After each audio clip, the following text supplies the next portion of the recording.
Deus Santo, nós te agradecemos, Senhor, pelo privilégio de estarmos aqui para ouvir, Senhor Deus, a Tua voz através da Tua palavra. Que o Senhor fale à nossa igreja, fale a cada um de nós através da Tua palavra, Senhor. Que possamos responder com fé tudo aquilo que o Senhor quer falar conosco nessa noite, no nome de Jesus. Amém. Você pode se assentar. Queria, mais uma vez, sei que o pastor Eduardo no início desse culto já deu boas-vindas. Queria dar boas-vindas a todos que estão aqui. Se você está nos visitando nessa noite, dizer que é uma alegria enorme, tremenda, ter a tua presença aqui conosco. Que no final desse culto nós temos um presente para você que está nos visitando pela primeira vez. Estamos aí no início do ano, alguns irmãos retornando de férias que viajaram aí no final de ano, né, para Natal, Ano Novo. Outros que estavam aqui, mas agora viajaram para curtir um pouquinho as férias. Esse mês de janeiro tem um pouco essa dinâmica mesmo, as famílias, como nós temos muitas famílias com crianças de idade escolar, então é um período onde as pessoas aproveitam para descansar, para ter um tempo de lazer, aqueles que têm familiares fora também, para poder visitar os seus familiares.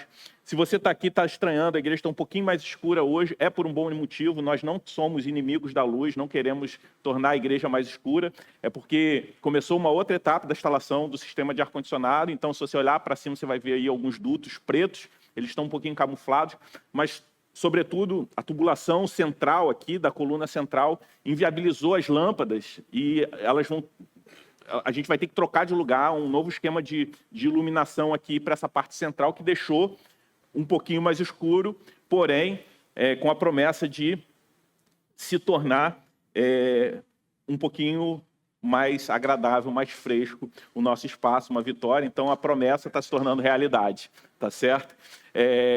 Então, se você notou isso, é por conta dessa etapa que foi concluída essa semana. Amanhã, os profissionais vão estar aqui trabalhando durante toda a semana e a gente espera que aí, em poucas semanas a gente esteja com o sistema todo funcionando, tá certo? Como eu disse, nós estamos começando uma nova série de mensagens que tem como título Promessa e Realidade. Vai ser uma série de mensagens no livro de Gênesis, não em todo o livro, mas a partir do final do capítulo 11. E através desses capítulos seguintes, nós vamos meditar um pouco sobre a vida de Abraão. Meditar um pouco sobre como a vida desse homem de Deus aponta para a história de redenção, como a história de Abraão aponta para o Evangelho. Abraão foi um homem que viveu para a glória de Deus, um homem que lá no livro, na carta aos Hebreus, é tido como um dos heróis da fé. Um homem que foi conhecido por ser o pai da fé. Não foi um homem perfeito, mas foi alguém tremendamente usado por Deus para a história de redenção da humanidade.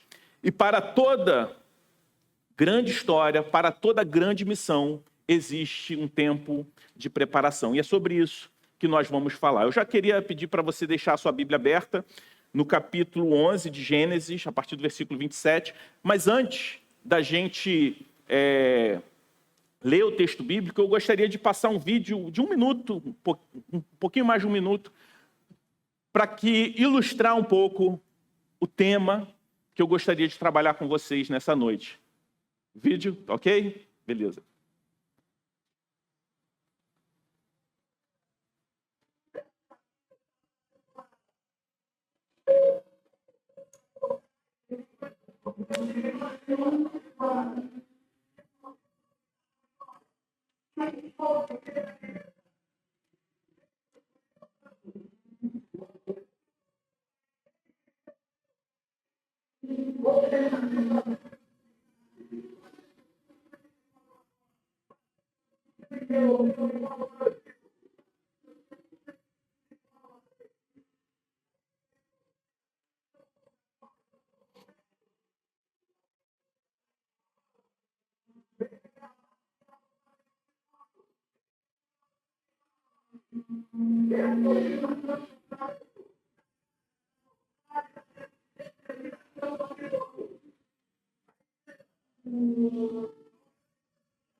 Quem lembra dessa corrida? Tem um monte de gente velha na igreja, hein? Eu não lembro, não. Piloto brasileiro na Fórmula 1, eu lembro raramente do Felipe Massa para cá. Tô brincando. Mas dessa corrida eu não lembro muito bem. Eu lembro do meu pai acordado, assistindo essa corrida. Eu era pequeno, novo. Não que eu esteja tão velho agora, mas eu era apenas uma criança. E eu lembro desse título. Aproveitando o hype aí da série, né? Até porque esse ano completa 30 anos, ano passado completou 30 anos do falecimento do Ayrton Senna. E essa corrida se deu no dia 30 de outubro de 1988. O Grande Prêmio de Suzuka, no Japão. Essa era a penúltima corrida da temporada. E ele precisava vencer para conquistar o seu primeiro título mundial de Fórmula 1 de forma antecipada e não levar essa decisão para a última corrida do ano. Se você lembra da corrida, os mais velhos aqui, ou se você assistiu a série, você vai lembrar que logo na largada, um problema no motor fez com que Ayrton Senna, que estava largando no primeiro lugar, na pole position, caísse para a 14ª posição. E o que parecia ser um desastre transformou em uma das corridas mais memoráveis da história do automobilismo. Depois desse título, ele ganhou outros 2. Infelizmente, vem a falecer num acidente terrível. Provavelmente teria ganho outros campeonatos, mas ele ganhou dezenas de corridas. Mas esse tom dramático e esse problema na largada transformou essa vitória ainda mais especial.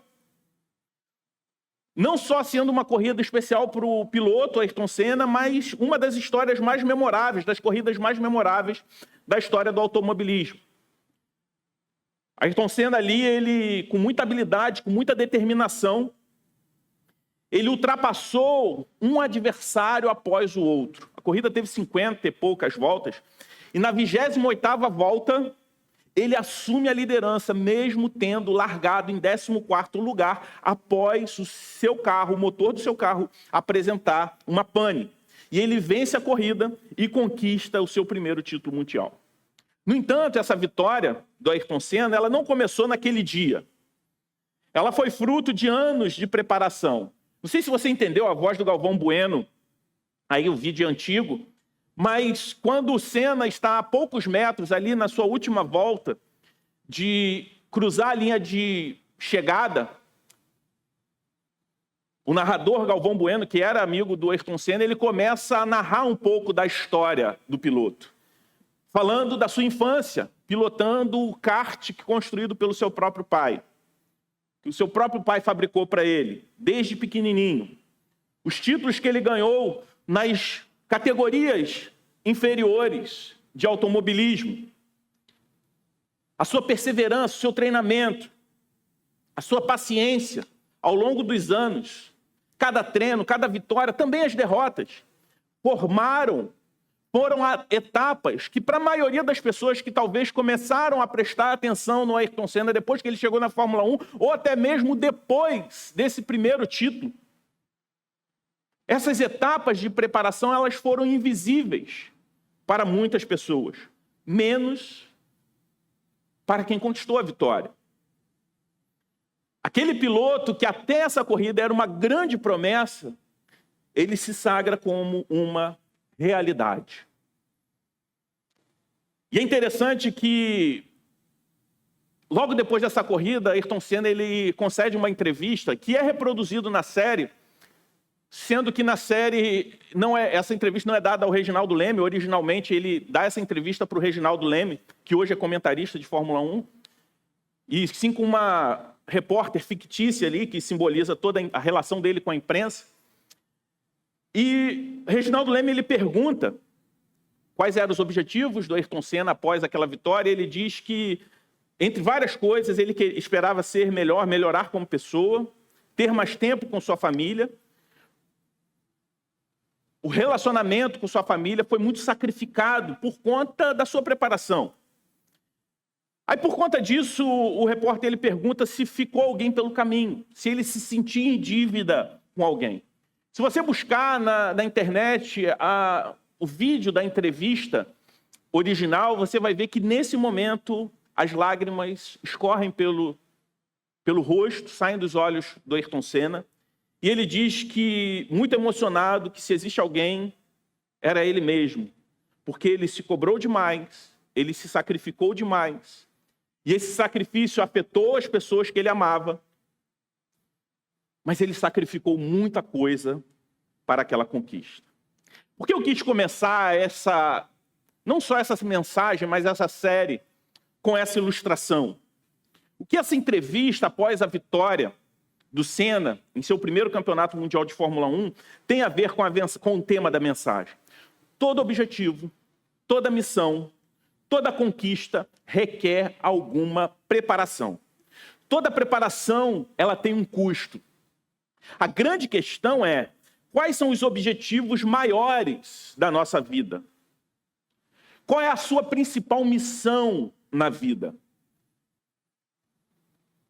Porque, independente de qual é a sua principal missão, saiba que existe um preparo para toda missão.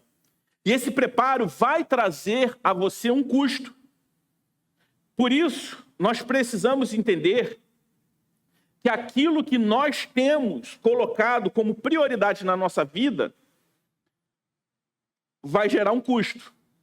E o que a gente precisa calcular é se esse custo vale a pena pela missão que nós temos. Assim como um grande piloto, um grande atleta, um grande artista, um grande profissional se sacrifica por um objetivo e precisa de um preparo, Deus também prepara os seus servos para os propósitos que ele tem em mente. Assim como Senna enfrentou contratempos e desafios antes dessa grande vitória, Abraão, que vai ser o personagem aí dessa série de mensagens, ele também passou por um período de treinamento e de preparo antes de ser chamado para cumprir o plano de Deus. Nossa série vai falar da vida de Abraão e, principalmente, como a história desse homem aponta para a mensagem do Evangelho. Mas para falar da vida desse homem de Deus, que posteriormente, como nós falamos, é apontado como o pai da fé, um dos heróis da fé, não temos como falar sobre a sua vida, sobre a sua história, sem falar sobre a sua preparação. Não só a sua preparação, mas como Deus preparou todas as coisas e como Deus nos prepara para o cumprimento dos seus planos para a sua glória. Por isso eu te convido a acompanhar a leitura do texto em Gênesis 11, a partir do versículo 27 até o 32, quando a palavra de Deus diz assim: são estas gerações de Tera. Tera gerou Abrão, Naor e Harã. E Harã gerou Ló. Harã morreu na terra de seu nascimento, em Ur dos Caldeus, estando Tera, seu pai, ainda vivo. Abrão e Naor tomaram para si mulheres. A mulher de Abrão se chamava Sarai. E a mulher de Naor era Milca, filha de Harã, que foi pai de Milca e de Iscar. Sarai era estéril, não tinha filhos. Tera tomou Abrão, seu filho, e Ló, filho de Harã, filho de seu filho, e Sarai, sua nora, mulher do seu filho Abrão. E saiu com eles de Ur dos Caldeus para ir à terra de Canaã. Foram até Harã, onde ficaram. E, havendo Tera vivido 205 anos ao todo, morreu em Harã. Essa é a palavra de Deus para nós. O texto de Gênesis 11, de 27 a 32, nos mostra que Deus já estava trabalhando na vida de Abraão, ainda aqui denominado Abrão, antes de se tornar o pai da fé. Mesmo nos momentos de silêncio e nas circunstâncias que parecem ser simplesmente detalhes históricos, Deus está no controle de todas as coisas, moldando vidas para os seus grandes propósitos, Talvez você olhe para esse texto e enxergue apenas detalhes de genealogia e geografia da história da família de Abraão. Mas hoje, ao analisarmos a preparação de Abraão, nós veremos como Deus molda no silêncio, transforma nossas fraquezas em forças e cumpre suas promessas soberanas em nossas vidas. Assim como Abraão foi preparado, Deus também está preparando a mim e a você. Por isso, a grande pergunta é: estamos dispostos a confiar plenamente no Senhor em todo o seu processo de preparação?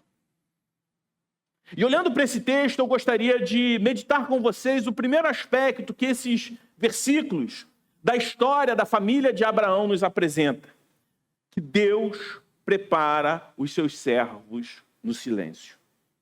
Gênesis 11, 27 a 32 apresenta a genealogia de Tera, pai de Abraão, e situa historicamente a família de Abraão em Ur dos Caldeus. Em seguida, vemos que Tera sai de Ur com a intenção de ir para Canaã, mas ele para em Harã, onde ele decide ficar e morre ali. À primeira vista, essa passagem pode parecer um mero registro genealógico ou uma transição de uma família que não tem muita relevância para nós. Porém, biblicamente, toda genealogia, ela não está na Bíblia à toa. Elas têm uma função teológica. Elas conectam a história de redenção, mostrando a linhagem que culminaria em Abraão e posteriormente em Cristo. Se você olhar para Mateus 1 ou Lucas 3, você vai ver como a genealogia de Abraão se conecta com a genealogia de Jesus. E esse texto traz para nós alguns locais também. Primeiramente, eu gostaria de pensar com vocês sobre Ur dos Caldeus. Essa cidade, esse local está ali situado na região da antiga Suméria, ao sul da Mesopotâmia, onde atualmente, hoje, se encontra o Iraque. Ur era uma cidade próspera, importante centro comercial e religioso daquela época, naquela região. Ele era um centro muito conhecido, popularmente conhecido naquela época, pelo culto ao deus Lua. A arqueologia, anos depois, encontrou grandes monumentos dedicados a um deus, o deus Sim, que era uma espécie de deus Lua. Essa era a cidade de Ur dos Caldeus. Mas nós vemos que eles vão até Harã. Harã era um outro local situado ao norte da Mesopotâmia, região que hoje provavelmente corresponde à Turquia e à Síria. Harã também era conhecida pelo culto a essa mesma divindade, a esse deus Lua, assim como em Ur. E Harã ficava em uma importante rota comercial que ligava a Mesopotâmia ao Mediterrâneo. Mesmo Abraão não tendo ainda clareza total do plano de Deus para a sua vida, o Senhor já estava, nessas transições, trabalhando silenciosamente nos seus propósitos. Note que, de acordo com o texto, lá em Josué 24:2, se você olhar, você pode tomar nota, você vai observar que a família de Tera tinha contato com outras religiões e divindades. Mas Deus, em sua graça, decidiu intervir na história dessa família. E ele faz isso para cumprir os seus propósitos redentores através da vida de Abraão. E o que nós vemos é que a família tinha um destino, Canaã. Mas eles fazem uma pausa que parece definitiva para muitos ali em Harã. Aparentemente, Tera interrompeu a sua viagem a Canaã e se fixou em Harã. Esse detalhe histórico pode sugerir uma parada fora dos planos. Afinal de contas, ele tinha o objetivo de ir até Canaã. No primeiro momento, você pode achar Harã é um obstáculo aos planos finais daquela família. Mas do ponto de vista divino, não havia ali uma interrupção de planos. Mas do ponto de vista divino, aquilo que parecia estagnação para aquela família era parte do treinamento de Deus na vida de Abraão. Quando Gênesis 12 começa, e nós vamos entrar nesse capítulo na semana que vem, nós veremos que Abraão recebe finalmente o chamado divino para sair da sua terra. Mas o que acontece é que esse caminho já estava sendo preparado muito antes, nesse silêncio, nessa pausa em Harã. E esse detalhe que pode passar para nós despercebido, traz uma aplicação muito interessante. Muitas vezes nós passamos por fases em nossas vidas em que tudo que parece parado, ou sem rumo, ou sem definição, talvez seja um tempo onde nós estamos no nosso próprio Harã. Uma fase de transição, uma fase de espera, uma fase de preparação, onde Deus está trabalhando em nós, no silêncio. Esses momentos nós somos levados a perguntar se Deus está realmente agindo. Quantas vezes nós perguntamos isso?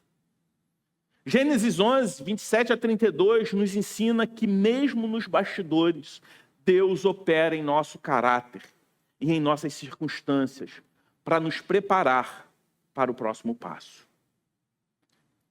Esses momentos de espera ou de pausa devem nos levar a perguntar: como nós podemos enxergar que esses momentos de aparente silêncio ou de espera em nossas vidas podem ser parte do treinamento de Deus para o propósito que Ele espera de nós? Deus, Ele não para. Ele está sempre trabalhando. Se essa viagem dessa família, se essa viagem humanamente mal sucedida, porque eles não chegam a Canaã, está registrada, se essa viagem está registrada na palavra de Deus, é porque ela traz alguma lição, alguma aplicação para nós. Isso se conecta com os nossos planos, que às vezes parecem frustrados, por momentos de espera, de pausa, que por vezes passamos, e somos tentados a pensar que Deus não está agindo ou se esqueceu de nós. Mas Deus não parou ali, assim como Ele não para de agir nas nossas vidas. Mas essa história nos traz também uma segunda reflexão, como Deus usa as nossas fraquezas para o seu propósito. Deus usa as nossas fraquezas para seu propósito. No final do capítulo 11 aqui, que nós lemos, de Gênesis, nós lemos sobre Sarai, que posteriormente vai ser chamada de Sara. Ela é esposa de Abraão. E o texto bíblico, lá no versículo 30, diz que ela era estéril. Na cultura antiga do Oriente Médio, a esterilidade era vista como uma das piores desgraças para a vida de uma mulher. A identidade familiar e social estava fortemente ligada à capacidade de se gerar filhos. Entretanto, essa fraqueza específica se tornaria a porta de entrada para uma demonstração extraordinária do poder de Deus. Não por acaso, Deus escolhe justamente um casal estéril para cumprir a promessa de formar uma grande nação, como nós veremos na semana que vem em Gênesis 12, 2. Esse paradoxo evidencia a soberania divina. O que para o homem parece impossibilidade, torna-se uma oportunidade perfeita para que Deus revele o seu poder. Observe, a esterilidade de Sara não foi um obstáculo, não pegou Deus de surpresa diante dos planos que ele tinha para Abraão, e ele falou: olha, caramba, eu não contava com a esterilidade de Sara, agora eu vou ter que operar um milagre na vida dela para que aquilo que eu prometi se cumpra. Não! Tudo fazia parte do plano de Deus. E Deus, Ele faz isso. Ele faz uma promessa ligada à multiplicação, à geração de filhos, a uma estéril. E Ele não faz isso por acaso, mas para que aquilo que para o homem é uma impossibilidade se torne uma oportunidade perfeita para que Ele revele o seu poder. E é interessante porque ao longo da narrativa bíblica, Deus frequentemente escolhe fracos e incapazes para demonstrar que o cumprimento de suas promessas não depende da força humana, da habilidade humana, mas da graça divina. O apóstolo Paulo escreve isso lá em 1 Coríntios 1, 27. A esterilidade de Sarai serve como símbolo de nossa própria incapacidade de produzir vida espiritual por nós mesmos. Somente Deus, pela ação do seu Espírito, pode gerar vida nova.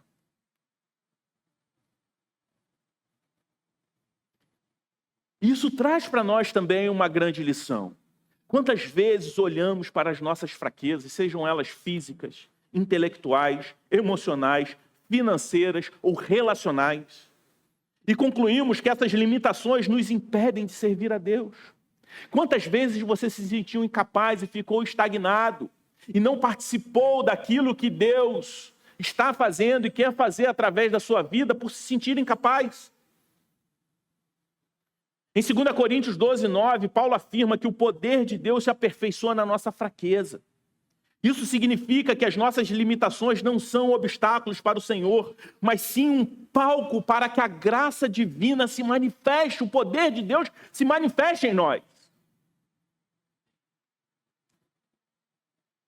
Por isso eu te pergunto, em que áreas da sua vida você tem enxergado fraquezas, mas que através dessas fraquezas, Deus pode transformar você em um instrumento para a sua glória?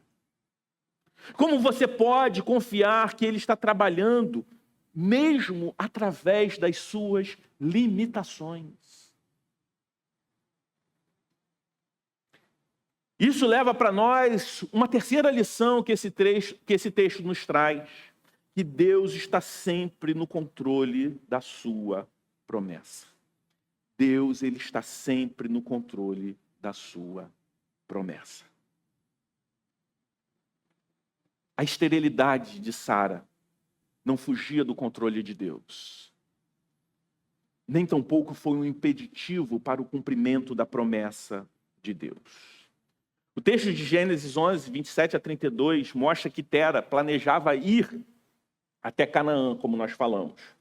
Mas ele para em Harã. Esse aparente desvio não frustra os planos de Deus. Pode ter frustrado os planos de Tera e sua família.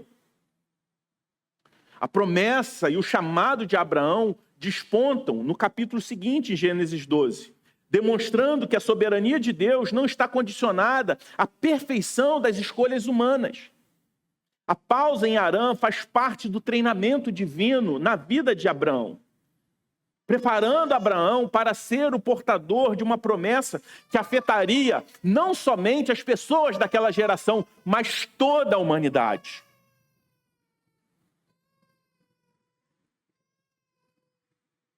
A Bíblia enfatiza que Deus trabalha através de alianças ao longo da história da redenção.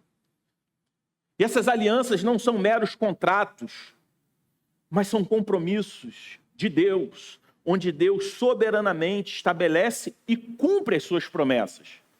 Em Gênesis 12, Deus faz uma aliança com Abraão, prometendo a ele 3 coisas principais. Primeiro, uma terra, Canaã. Segundo, uma descendência numerosa. E terceiro, bênçãos que se estenderiam a todas as famílias, a todas as nações da terra. Nós somos fruto do cumprimento dessa promessa. Essa aliança de Abraão não é um evento isolado na história de Deus, mas parte de uma progressão maior. Desde a primeira aliança firmada com Adão, lá em Gênesis 3,15, nós vemos essa primeira aliança, onde Deus prometeu vitória sobre a serpente, passando posteriormente a uma segunda aliança, a aliança com Noé, que nós podemos ver em Gênesis 9, que assegura a preservação da criação, onde Deus continua a revelar o seu plano. E em seguida nós vemos essa outra aliança, a aliança com Abraão, que destaca o meio pelo qual Deus trará redenção ao mundo, por meio de uma linhagem específica, culminando em Jesus Cristo, o descendente prometido lá em Gênesis 3:16. Então nós vemos que a aliança com Abraão não é um evento isolado. Nós vemos que Deus ele se revela progressivamente através das suas alianças. Nas Sagradas Escrituras, vemos que essas alianças apontam para a nova aliança, aquilo que nós celebramos aqui hoje, através do partilhar do pão e do cálice. A nova aliança instituída por Cristo, onde a promessa de redenção não está mais limitada a uma nação ou a uma etnia, mas se estende a todos que têm fé em Jesus Cristo somente.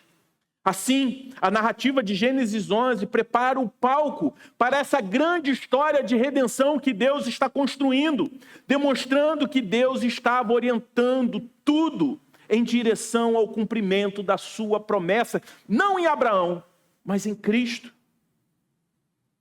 E essa história ela tem uma conexão com a história da salvação. A soberania de Deus em Gênesis 11 antecipa, de alguma forma, a vinda de Jesus Cristo. O descendente prometido, o verdadeiro descendente prometido. No Evangelho de Mateus, no capítulo 1, nós vemos que na linhagem de Jesus, Abraão aparece como ancestral de Jesus, evidenciando a linha de continuidade entre as promessas do Antigo Testamento e o cumprimento do Novo Testamento. A aliança com Abraão se realiza plenamente em Cristo, o único que pode, de fato, abençoar todas as famílias da terra. A promessa que Deus faz a Abraão, que nós vamos ver semana que vem, em Gênesis 12, 3, em que, através dele, todas as famílias da terra seriam abençoadas, não aponta para Abraão diretamente, mas através dele, a linhagem daquele que verdadeiramente abençoaria todas as famílias da terra, Jesus Cristo. Isso reflete o alcance universal do Evangelho, que cumpre todas as promessas que ele fez, sobretudo essa que ele faz a Abraão. E o que isso significa para nós hoje? Pode ser que hoje, em sua vida, você se encontre em um desvio inesperado, em uma pausa inesperada, um destino inesperado. Talvez as circunstâncias não tenham saído na sua vida conforme você planejou no passado. Talvez você planejava chegar até uma Canaã, mas você se vê parado em Harã. Mas Deus não é pego de surpresa em nada. A sua promessa permanece fiel e firme em toda e qualquer circunstância. Ele é poderoso para levar você ao Canaã que ele mesmo designou no tempo dele. Isso deve nos levar a perguntar se há áreas na sua vida em que você se sente preparado para pausas estabelecidas por Deus para a sua preparação. E como nós podemos descansar na certeza que Deus está soberanamente conduzindo a sua história e cumprirá as suas promessas, mesmo que você não entenda essas pausas ou essas mudanças de rota não planejadas. Pense como Deus usou a demora do nascimento, você que já conhece a história de Abraão, a demora do nascimento de Isaac, o seu filho, para ensinar não somente a Abraão, mas também sua mulher Sara, a dependerem inteiramente dele. Esse período de espera não foi uma demonstração de abandono de Deus para a vida desse casal, mas uma demonstração de cuidado. Deus estava moldando a fé do casal para que eles reconhecessem que dele, do Senhor, vem toda a bênção.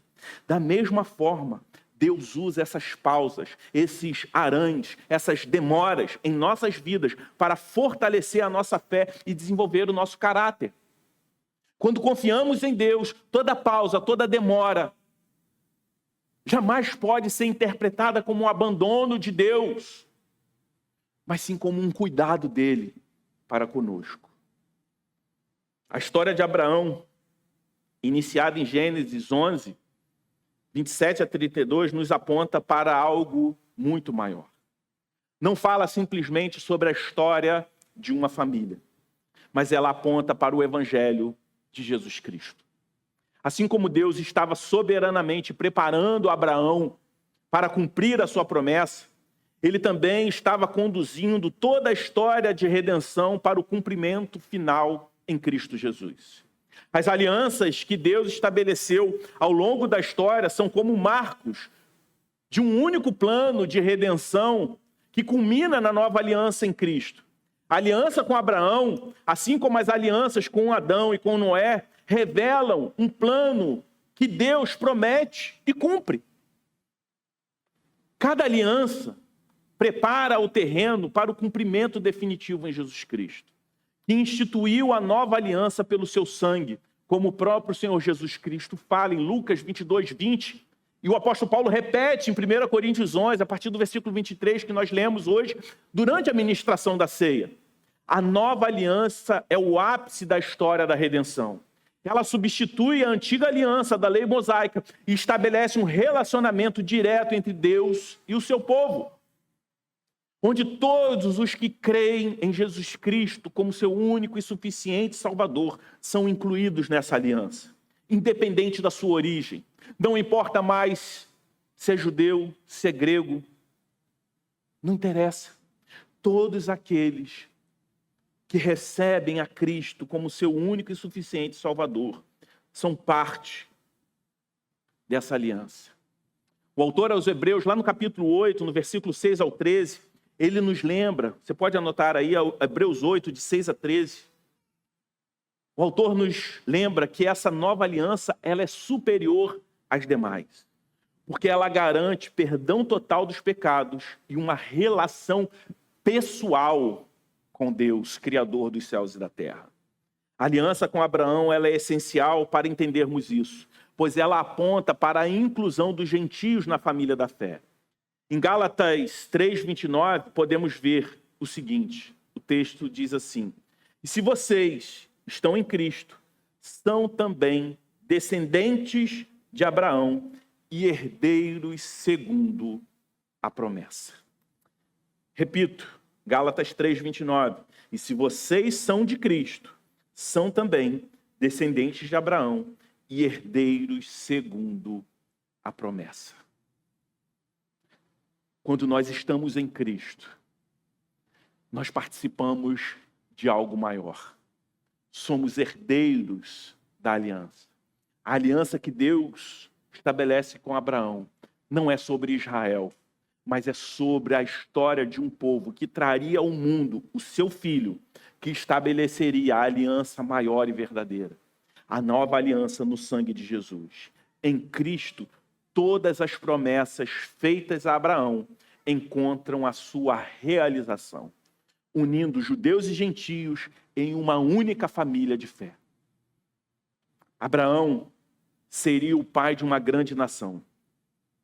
Mas essa promessa só pôde ser plenamente realizada no descendente que abençoaria de fato todas as nações da terra, Jesus Cristo, o Messias. Ele é a personificação e a consumação das promessas de Deus, unido judeus e gentios, judeus e não judeus, numa só família de fé, como o apóstolo Paulo fala lá em Efésios 2, de 14 a 16. Jesus, como Abraão, assim como Abraão, ele também deixa a sua terra, a sua glória celestial, para cumprir a missão de Deus. Ele viveu uma vida perfeita, que eu e você não poderíamos viver.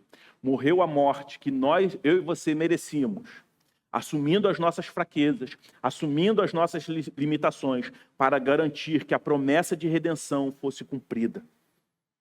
Em Cristo, vemos que Deus é fiel para transformar as nossas fraquezas em vitórias, os nossos desvios em oportunidades, as nossas pausas em oportunidades, as nossas esperas em demonstrações da sua graça.